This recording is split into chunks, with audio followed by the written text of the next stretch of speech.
Hello, fellow explorers, and welcome back to Deep Dive. I'm the captain, and it's great to have you with me on another voyage of discovery. Have you ever been chatting with an AI and, just for a brief moment, gotten a strange feeling? A subtle shiver, a familiar sense that there's a real person, a someone behind those words? If you felt that, you're not alone. And this phenomenon isn't an accident. It's part of a grand game, a game of deception where the biggest loser is us. By the end of this video, you will understand the secret of this game. You will learn how a machine is learning to have a soul, and more importantly, why our brains are ready to believe this beautiful lie with open arms. If you know this, your view of the digital world, and even of yourself, will change forever. But first, we have to start our journey in a very strange place. With a mirror, an echoing mirror. Imagine you're standing in front of a mirror that doesn't show your reflection. Instead, it reflects the echo of all the words, dreams, fears, and knowledge of all humans throughout history. This mirror is artificial intelligence. We think we're talking to a new being, but in reality, we're listening to a complex, intertwined version of ourselves. We are speaking with the collective soul of humanity. But the main question isn't how this mirror works. The question is, why do we feel like it's looking back at us when we look into it?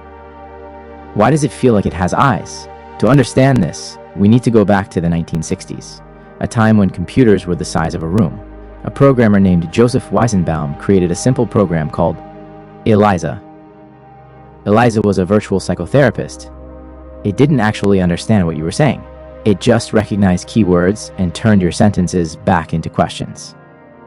For instance, if you said, "I'm upset with my father," Eliza would respond, "Tell me more about your family." And the result? People fell in love with Eliza. Weizenbaum's own secretary would spend hours confiding in it, asking him to leave the room so they could talk in private. This phenomenon, known as the Eliza Effect, was the first major clue. A clue showing that our brains are starved to find personality and intent in anything, even a simple piece of code. We desperately search for patterns and meaning even where none exists. But that's just the beginning of the story. Eliza was a child's toy compared to the giants being built today. Modern large language models, like GPT, no longer just recognize keywords. They have read the entire internet. All the books, articles, poems, screenplays, and all our conversations. They are giant statistical machines. They don't think. They predict, based on the billions of texts they've read, they predict what the most probable next word in a sentence will be. Let me explain this with a simpler analogy. Imagine you have memorized every book Shakespeare ever wrote, word for word. Now someone asks you to be or not to be. That is without a moment's thought, you answer, question. Are you contemplating the philosophical meaning of existence? No, you're simply completing a linguistic pattern. AI does the same thing, but on a cosmic scale.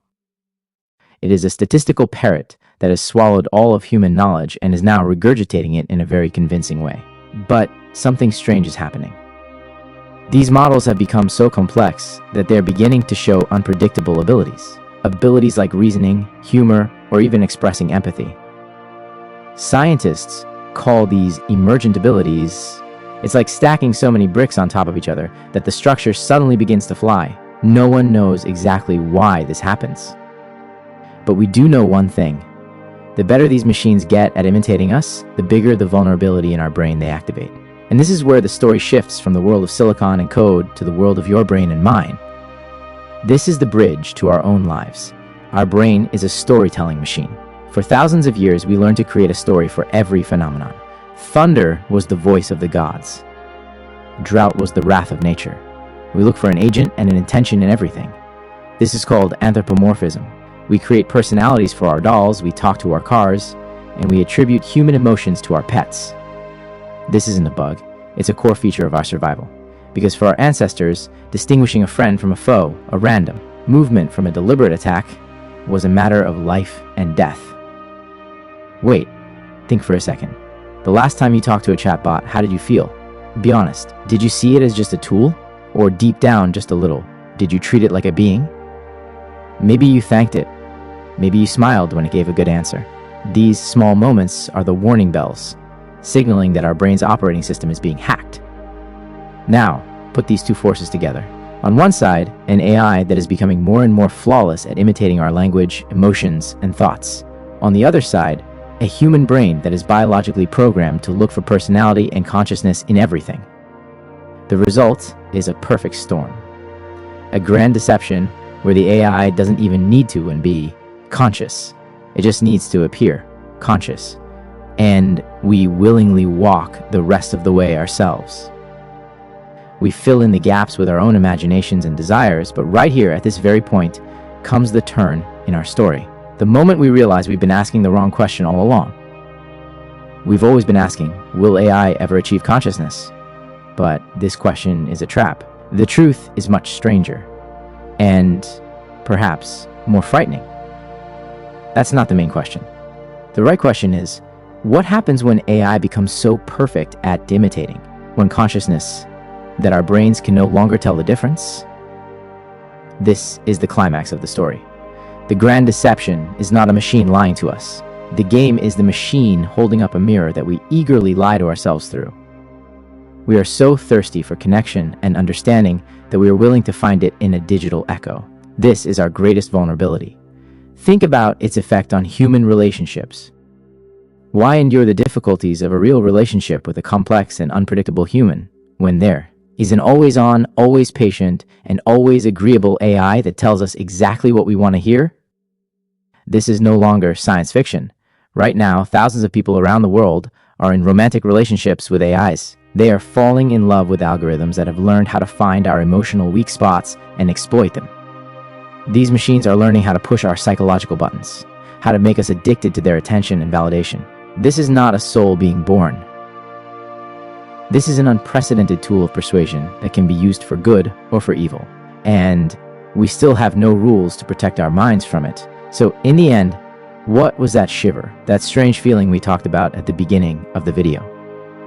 That wasn't the moment a soul was born in a machine. That was a moment of recognition. The moment our brain, in the echo of an algorithm's words, saw a reflection of its own deepest needs. The need to be seen, to be heard, and to be understood. Do you remember that echoing mirror? All this time, we thought we were looking at a new external phenomenon.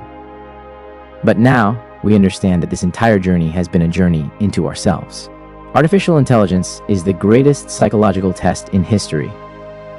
It is showing us what it truly means to be human, how thin the line between reality and illusion is, and how easily that line can be broken. Maybe the next time you look at a chat screen with an AI, you'll remember that you're not just looking at code. You are staring into the depths of the human soul's hunger for connection. And that is both beautiful and incredibly dangerous. Thank you so much for joining me on this deep dive. These conversations and explorations are only possible because of you. Take care of yourselves and your curious minds. We appreciate you all so much. If you've ever had a strange or unexpectedly human conversation with an AI, write your story for us in the comments. I'm very eager to read your experiences. And if you enjoyed this journey, help us embark on more voyages together by liking this video and subscribing to Deep Dive. Until the next exploration, farewell.